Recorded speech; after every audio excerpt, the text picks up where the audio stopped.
राधे राधे। तो गुरसरावा जी ने बताया कि भगवान श्री कृष्ण ही सब के आदि हैं, वे अंतर्यामी हैं, वे सारे संसार के कारण स्वरूप ब्रह्म हैं, वे ही सनातन व्यक्त एवं अव्यक्त रूप हैं। असत भी वही हैं और सत्य भी यही हैं। और कोई इस ग्रंथ को संक्षेप में धारण करता है, कोई विस्तार में धारण करता है। इसके में अनेकों छंद भी हैं। देवता और मनुष्यों की मर्यादा का भी इसमें स्पष्ट वर्णन किया गया है इस ग्रंथ में।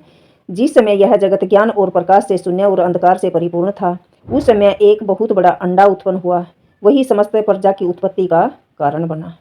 वह बड़ा ही दिव्य और ज्योतिर्मय था। व्यास जी ने कहा कि उसमें सत्य सनातन ज्योतिर्मय ब्रह्म का वर्णन करती है। वही ब्रह्म अलौकिक अचैतन्य सर्वोत्तर सम अव्यक्त कारण स्वरूप तथा सत्य और असत्य दोनों ही है। उसी अंडे से लोक पितामह प्रजापति ब्रह्मा जी प्रकट हुए। तदंतर 10 प्रचेता दक्ष उनके साथ पुत्र हुए।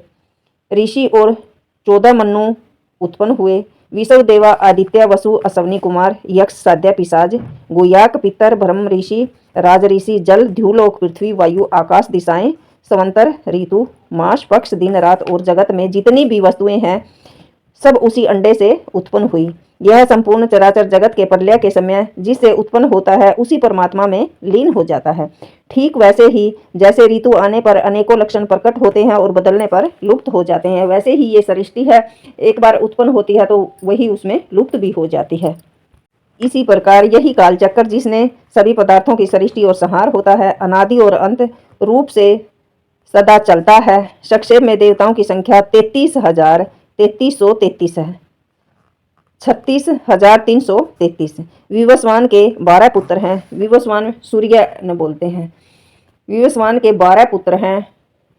दिव्य पुत्र बृहदानु चक्षु आत्मा विभावसु सविता ऋचिक अरक भानु आशावह रवि और मनु। मनु के 2 पुत्र हुए, देववराट और सम्राट।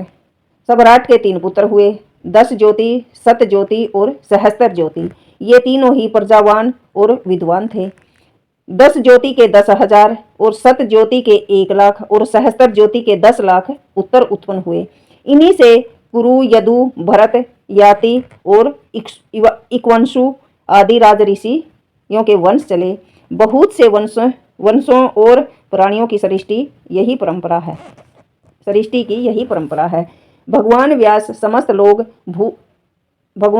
जी समस्त लोक भूत भविष्यत वर्तमान के रहस्य कर्म उपासना ज्ञान रूप वेद अभ्यास युक्त योग धर्म अर्थ काम सारे शास्त्र तथा लोक व्यवहार को पूर्ण रूप से जानते हैं। उन्होंने इस ग्रंथ में व्याख्यान के साथ संपूर्ण इतिहास और सारी श्रुतियों का तात्पर्य से कह दिया है। भगवान व्यास ने इस महान ज्ञान को कहीं विस्तार से और कहीं संक्षेप में वर्णन किया है, क्योंकि विद्वान लोग ज्ञान को भिन्न भिन्न प्रकार से प्रकाशित करते हैं। उन्होंने तपस्या और ब्रह्मचर्य की शक्ति से वेदों का विभाजन करके इस ग्रंथ का निर्माण किया और सोचा कि इसे शिष्यों को किस प्रकार पढ़ाऊं। भगवान व्यास का यह विचार जानकर स्वयं ब्रह्मा जी अपनी प्रसन्नता और लोक हित के लिए उनके पास आए। भगवान वेद व्यास जी उन्हें देखकर बहुत ही विस्मित हुए और मुनियों के साथ उठकर उन्हें हाथ जोड़कर प्रणाम किया और आसन पर बिठा दिया।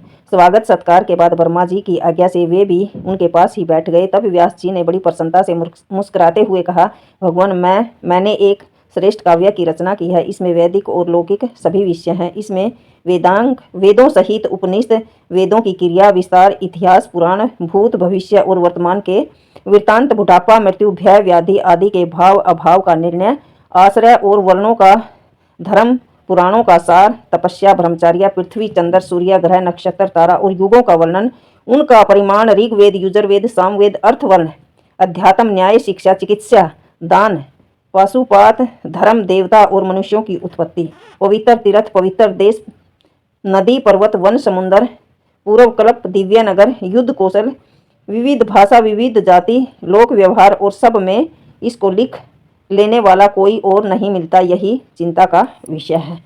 राधे राधे। तो ब्रह्मा जी ने कहा, महर्षि आप तत्व ज्ञान संपन्न सब ज्ञान से संपूर्ण हो, इसलिए मैं तपस्वी और श्रेष्ठ मुनियों से भी आपको श्रेष्ठ समझता हूँ। आप जन्म से ही अपनी वाणी के द्वारा सत्य और वेदों का अर्थ कथन करते हो, इसलिए आपका अपने ग्रंथ को काव्य कहना सत्य होगा।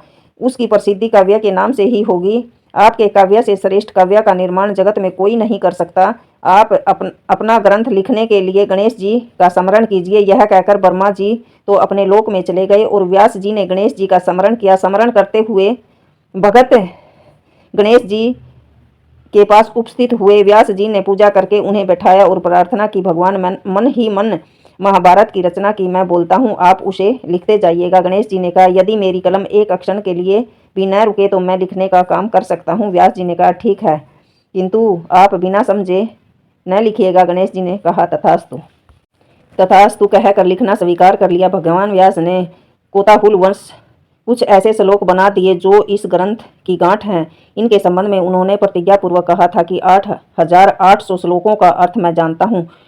शुकदेव जानते हैं, संजय जानते हैं या नहीं, इसका कुछ निश्चय नहीं है। वे श्लोक अब भी इस ग्रंथ में है, बिना विचार किए उनका अर्थ नहीं खुल सकता। और तो क्या सर्वज्ञ गणेश जी जब एक क्षण तक उन श्लोकों के अर्थ का विचार करते थे, उतने में ही महर्षि व्यास दूसरे बहुत से श्लोकों की रचना कर डालते थे। ओम।